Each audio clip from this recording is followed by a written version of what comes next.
Hey guys, Gary J here. Today we're going to be looking at some of my favorite types of blades, and that is the Japanese sword.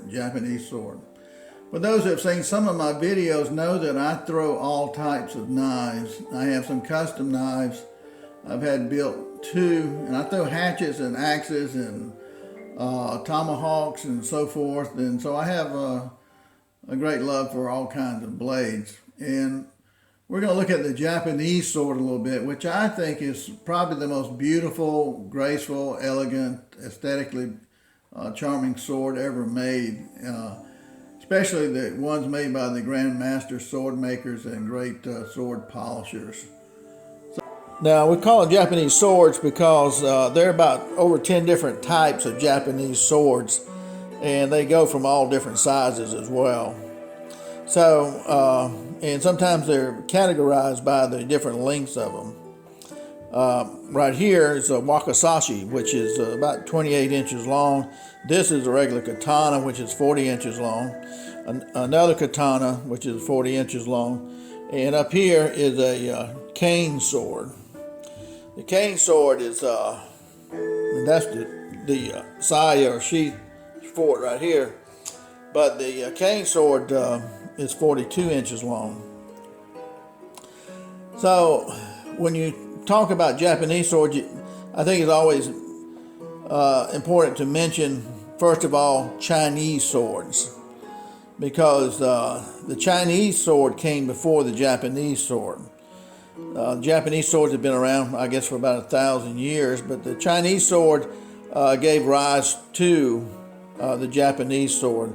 The Japanese took it a step farther with the Chinese sword to build this design. And the reason that when you look through history and look at all the different swords out there is because of different cultures, different types of body armor, a lot of different things caused these makers of swords to change their sword. They needed bigger swords at one time, they need smaller swords. And the Japanese sword is wonderfully made in the metallurgy, especially in the ancient days. And even today you can get old-fashioned metallurgists to make these swords, the sword makers, using principles that are hundreds of years old. So they're just very unique and very beautiful, and I think most people think of samurais when you see a sword, a Japanese sword. Now, a samurai would generally use a katana, a long sword, and a short sword, wakizashi, and they may use a tanto blade as well, which is a smaller sword, smaller than these, usually 12, 13 inches. So when you talk about Japanese swords, there's a lot of nomenclature, a lot of description that's given in Japanese. Every part of this sword has a name to it. And I guess what we'll do is talk about the different parts of the Japanese sword. And we'll use the wakizashi, which is the smaller one, because it'll be easier to handle right here. But you see, it's a beautiful blade right here.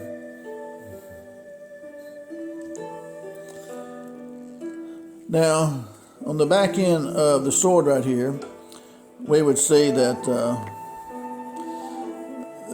we would call this a pommel. This is what they would call a kashura. And this right here is like dogwood flowers. This is called a dogwood motif. Okay, and it's very nicely designed. And it's got a special knot here on the wrap. Now this wrap right here is called Ito, like IT-O, called Ito wrap. And Ito wraps were made from like cotton or silk or leather or other materials, some a lot better than others. And so this is just kind of a beautiful wrap right here. Now this wrap comes across here, and right here they make a double twist, and they come back around. So each one of these centerpieces is a double twist of this wrap, basically. And on the other side, it's the same way, with a double twist here.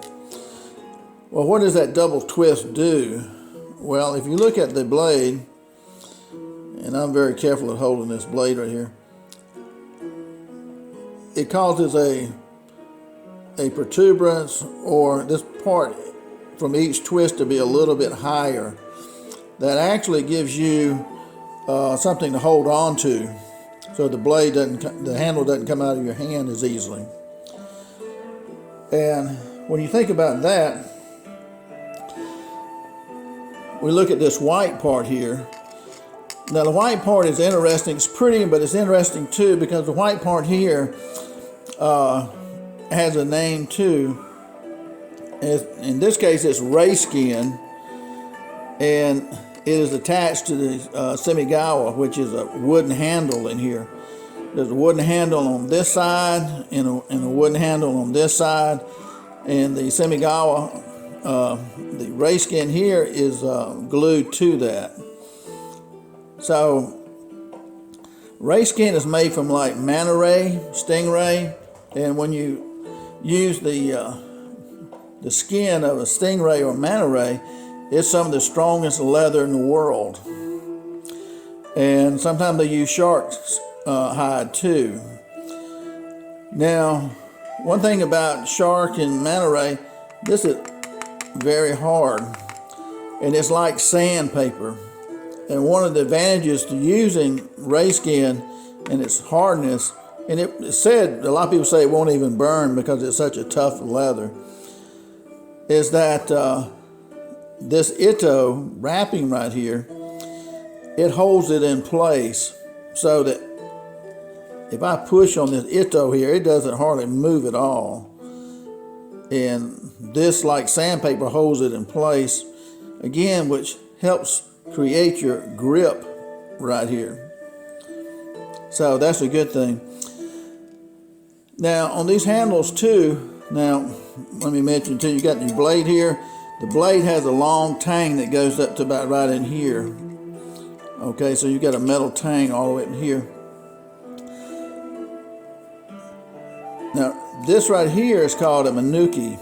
A manuki. This is, it can be a lion, it can be a tiger, it can be a dragon, and on the other side you've got a manuki here too. Now some say the manukis were made to cover up this wooden dial pin right here.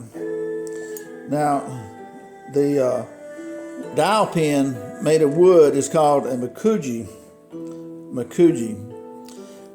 Now the only thing that holds this whole handle, which is called a suka, the whole handle is called a suka, the only thing that holds this handle onto this blade right here is this one manuki, this one wooden dial. You take this dial out and the blade comes loose from the whole handle. So that's interesting. Now the manuki, or wooden peg here, is beveled. This is the large end right here. And on the other side, this is a smaller end. You would simply knock this out, tapping this right here, and just pull that out, and your handle will come off of your blade. So that's pretty neat. So far we talked about the kajura, the butt plate here, the ito wrapping, the ray skin. Underneath here are your wooden handle grips. And then looking at those, that's the semigawa. And your little wooden pins right here, which is called the makuji. So another piece right here to look at would be this piece right here. This is a dogwood motif here, which matches your kashura here, dogwood motif, which is nice. This little piece right here, called fuchi. Now right below here is a washer. You can't really see that washer that well, but you can see the ridges right there. But I'll show you it's got two of them. It's got one here below the fuchi. Now this is the suba. The suba. The suba is a hand guard. So if you're holding your sword and you were to stick something right, your hand's not going to slide down the blade because it could cut your fingers off. These blades can be that sharp.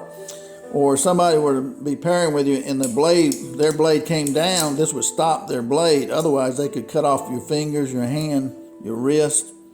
So it's very important to have the suba guard.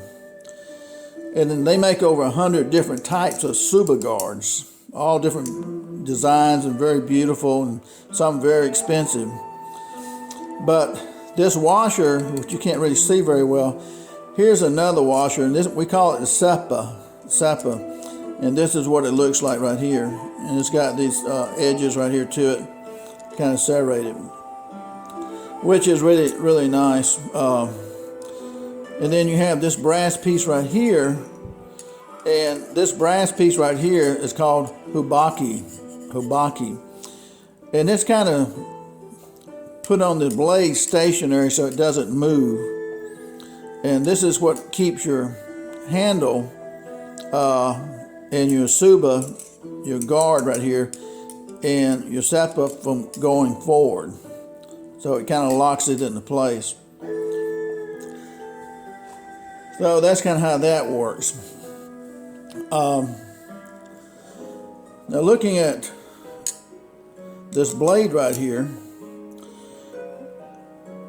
again, it has the tang that comes up through here. And when you think about the tang itself has a name too. The tang is called the nakago. And now we look at the blade here. Now you may notice this blade right here has maybe 3 different colors. One here, and a different color here. Now on the blade, this is high polished, very high polished. And this part right here is not as high polished, it's grayer. And this part right here is darker. And it has a wave form, kind of like the ocean wave. This is called the hamon. This is the sharp edge of the sword, and this is the hardest part of the sword. When you see this on swords, there is one type that has a fake hamon, which is wire brush. It's not a true hamon. This is real hamon. The hamon is created by having a dual-tempered blade, And basically, they take clay, very thin clay, and they can put over the edge of the blade here and cover this part of the blade here with the clay, kind of a fairly thick amount of clay here, and leave most of this exposed. Now they can take clay and make different designs. They can make a sawtooth pattern in here if they want to, or any kind of design they want. But in this case, the hamon is, from this point right here, is probably about 1/3 the height of the blade, which is good. So once they have clay up here on the blade, all this would be clay. This would be exposed. You put it in the fire, the right temperature, and once it's heated up, you quench it. And once it's quenched, you take all the clay off, and you'll see these 2 different colors. So why would you dual temper a sword? This part right here would be 60 Rockwell hardness. 60 Rockwell hardness is very hard. It is also brittle. And this part right here would be 40 Rockwell hardness, which means it would have flexibility to it. This does not have much flexibility. If you were to create a sword like this, where the whole sword was 60 Rockwell hardness, then when you hit something with it, it would snap in two. And that wouldn't help you just have a broken sword. So you've got a super hard edge here, like for cutting through body armor and stuff like that in the feudal times of Japan. And a sword that will also flex and bend and still have a sharp blade to it. Now, I've seen people torture these swords before just to see what you could do with them. And I've seen them bend them 45-degree angle, almost 90-degree angle, and the sword did not snap in half because of this flexibility. And let's say you have a sword that's bent at 45-degree angle up here, you would just put it on the ground with the high end up and step on it gently to straighten that blade out. It wouldn't be perfectly straight, but it would be straight enough for you to fight with, and you still have your sharp edge. So this is one of the great things about the flexibility of the Japanese sword and being dual tempered. Now, there are a lot of cheap Japanese swords out there. You can buy Japanese swords from probably $50 to $50,000 for real high quality Japanese swords. And depending on some of the antique swords and who made them, some go for over $2 million. So this gives you a little bit about the blade itself and the dual tempered right here. Now, I'm holding this blade very carefully because I know how sharp it is. And it's very sharp. When you look at the blade right here, again, everything has a meaning to it. And looking at this part right here is called the Kasaki. And right here is the vertical line called ikote. And this is one of the trademarks of when they sharpen this point of this blade right here, which is very good for thrusting and so forth. So right here you've got a line that comes down through here, and this line, let's see if you can see that line. Okay, this line right here goes all the way toward the end of the blade itself, and the line is called shonogi, and that makes it a little bit thicker actually on this blade, which helps with the geometry of the blade to make it a little bit thicker and give you a little bit more weight because there's a little bit more steel there and a little bit more reinforcement on the blade too. And also we have the mune, which is kind of the back side of the blade right here. And again, up in here we have the tang. And when we look at the tang, we'll see the nakagi. That would be what we call the tang right here. And it's pretty easy to take this apart. And we'll do that on the larger blade. Well, what we want to do now is take off the handle of our sword, and we'll use the larger sword, and expose the tang, which we call nakago. And you'll find that it has writings on it, on the nakago. So remember, with our sword here, this is a 12-inch handle right here, so it's pretty good length right here, right? So it's got a wooden peg here. It's got a wooden peg here. Now they're beveled. This is a small end. We got to knock it out this way. We have to flip it over to knock out the peg here on this side right here. Okay. And they have little tools that you can get something similar to this right here to do that with. And we just put it over the peg right there.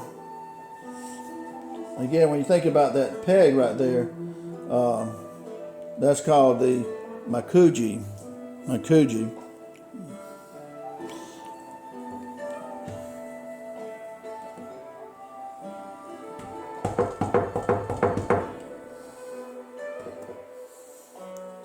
here, which you can use anything that will fit in these holes right here.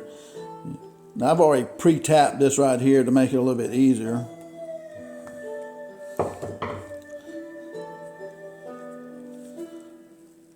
Now right here, you see this is tapered. This is bigger on this side, the hole is, and it's small on this side. So Makuji, this side right here, again I've already tapped it. Pull this out right here, hold your blade up a little bit. The Ito right here is real tight on this, which is good. And that's kind of holding it a little bit.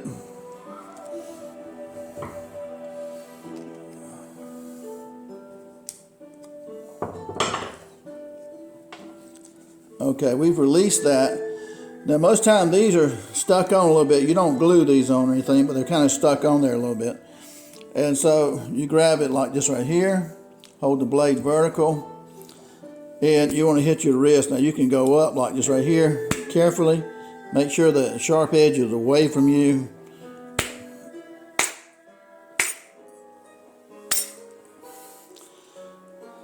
Now we're starting to see right here, the tang is coming out right here. So it's separating. It's not real loose yet.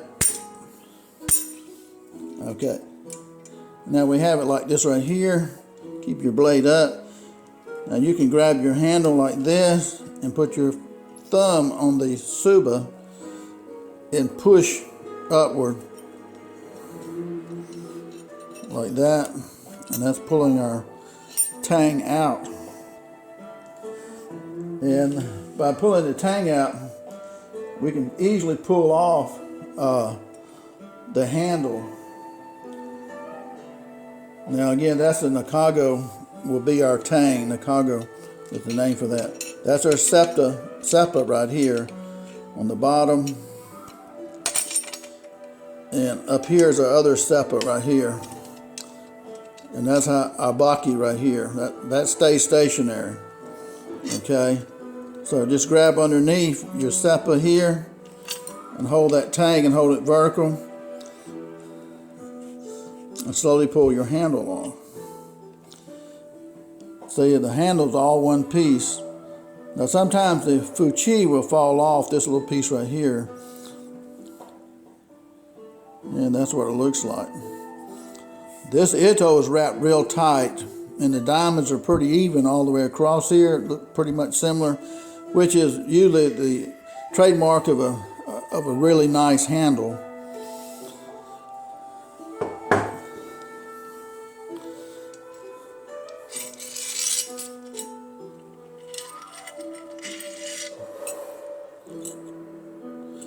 Now on the tsuba, again, there are 100 different types of tsubas you can get. I bought this one because I like that style. Now they got writing right here, Chinese writing right here, and these are file marks. All these are file marks right here. And then you have a number, 17-241, which I'm not sure what that number is unless it's the batch of swords that they made, but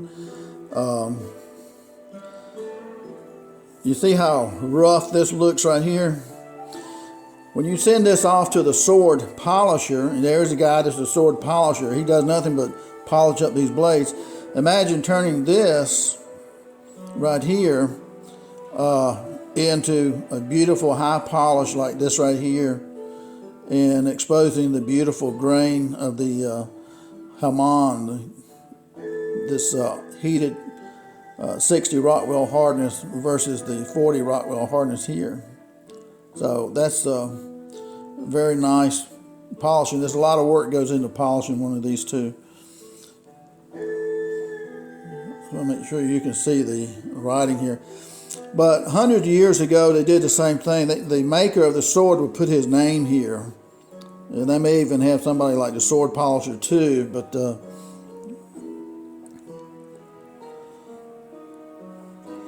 again, why do you want to expose your tang? Because you can get water inside your handle and stuff like that in the rain, and you can clean it. Now, if you had an antique sword, a real antique, several hundred years old, they say never oil this on an antique sword, because that patina and age is kind of what makes it more valuable.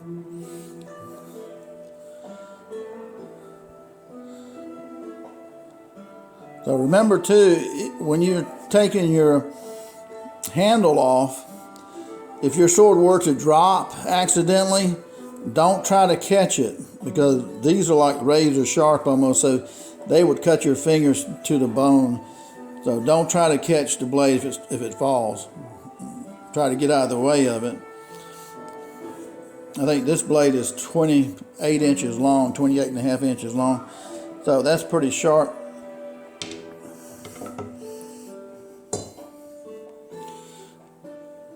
So you get an idea how that looks like that.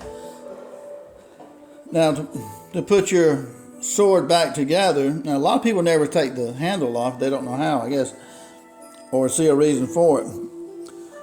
The top part here is wider and the edge of the blade is narrow, right?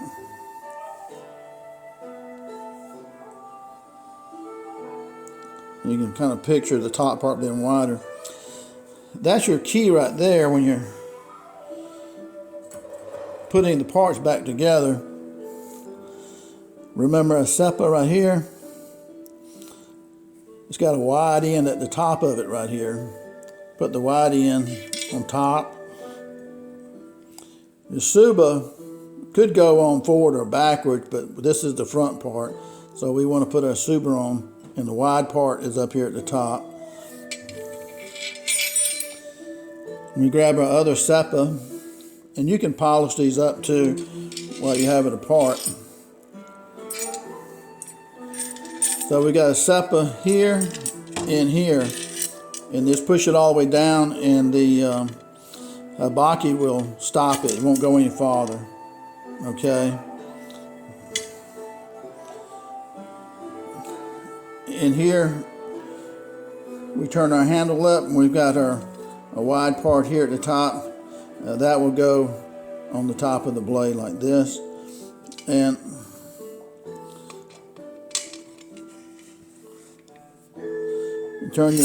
hold your tang real well and turn your blade up vertical. Keep the blade sharp edge away from you, just in case you were to drop this thing. It'll slide down pretty much like that. From this point right here, we would bring the sword down and tap it and line up the holes right here. You can see right through this hole right here. Let's see, right there. Perfect alignment with the hole in the tang, and that one's perfectly in line. And then we take our wooden dowel here. This is the wide end right here. Push that in with our finger. This side over here, do the same. This is the wide end right here. And push that in. Now when you do that, you wanna tap this into place.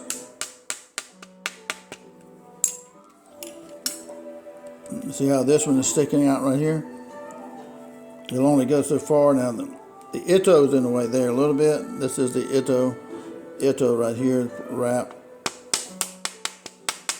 And now we have our sword back together. And that's the only thing, again, that holds this blade on to the handle. Again, it sounds kind of primitive, but it works, right? So that's basically all we're doing to take the handle off and put it back on. And one other thing too is going to be our saya, which is what holds the sword. This is called a saya, and this is buffalo horn on the bottom part of the saya. And right here, this is buffalo horn. And right here, the shiny black part too is buffalo horn. Now, we have this wrapping right here, which is used to tie your saya or sword sheath to your obi or sash, or what we would call a belt, okay? So that's why you have this cord here. There's a way to tie that too. So that makes it easier to do. But this is called sageo. Sageo is the name of the cord. And this piece right here is called the kurigata. Kurigata. And when we look at this opening right here, this is an important opening right here. I'm trying not to get too close to get it in focus. This right here is called kaguchi. The kaguchi. This is very, very important right here. Now what we do is that when you place your sword into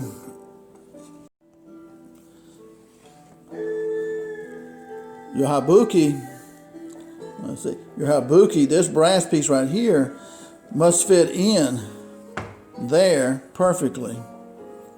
Okay, just like that. It cannot be loose. Now you can shake your sword and it shouldn't rattle. Okay, it's not rattling. Now if it rattles and this is too loose, if it rattles and it's too loose right here, then it's real easy to fix that.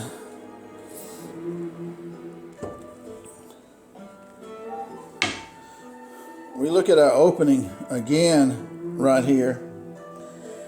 Now the kaguchi has to fit that brass piece extremely well.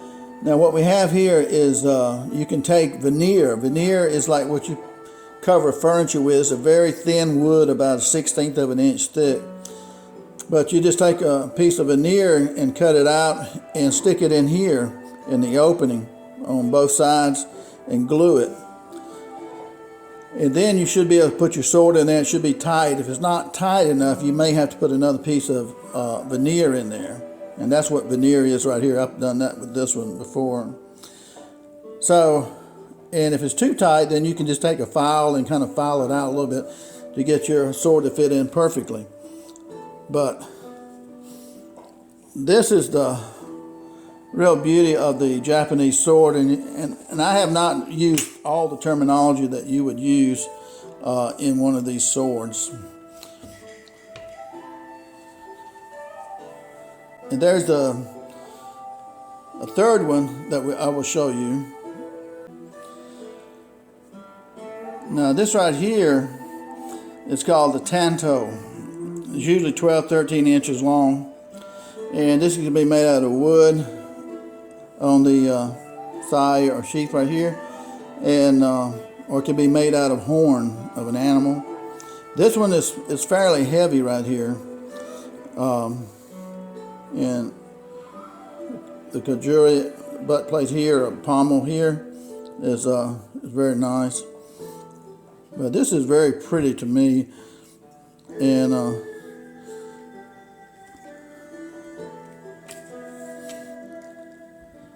so we have a pretty blade right here.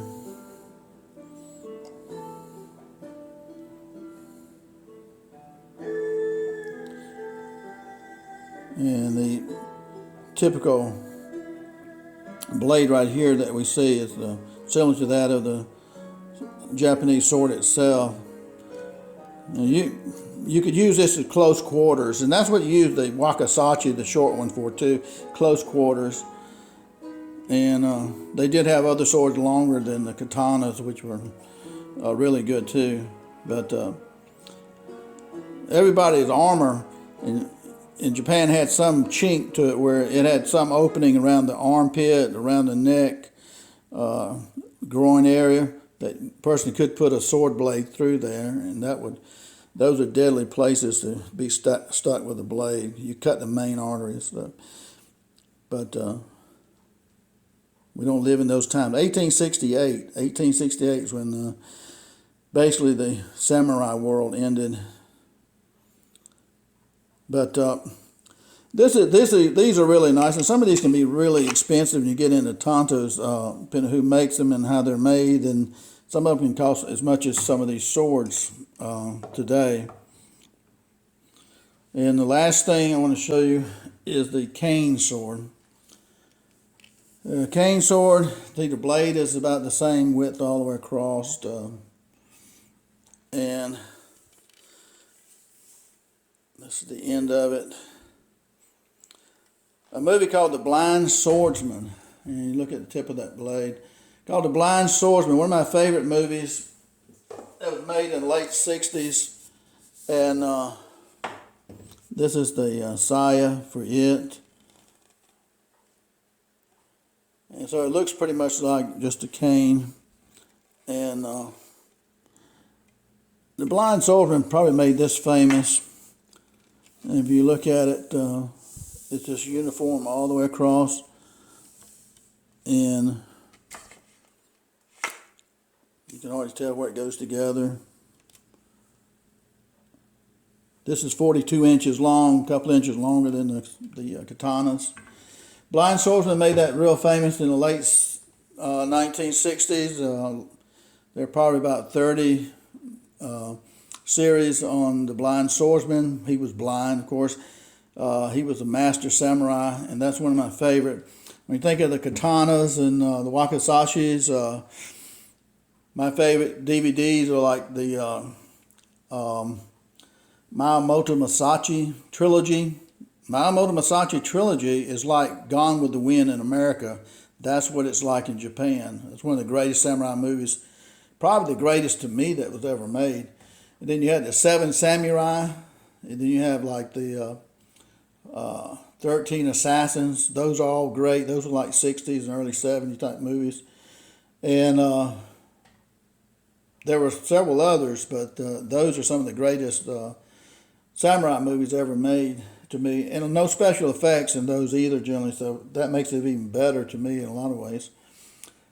So I know this is a long video for you guys, and I didn't cover half the material you could say on these swords and stuff, but hopefully give you some idea of Japanese sword and why people really love them and why they're so unique and special to so many people.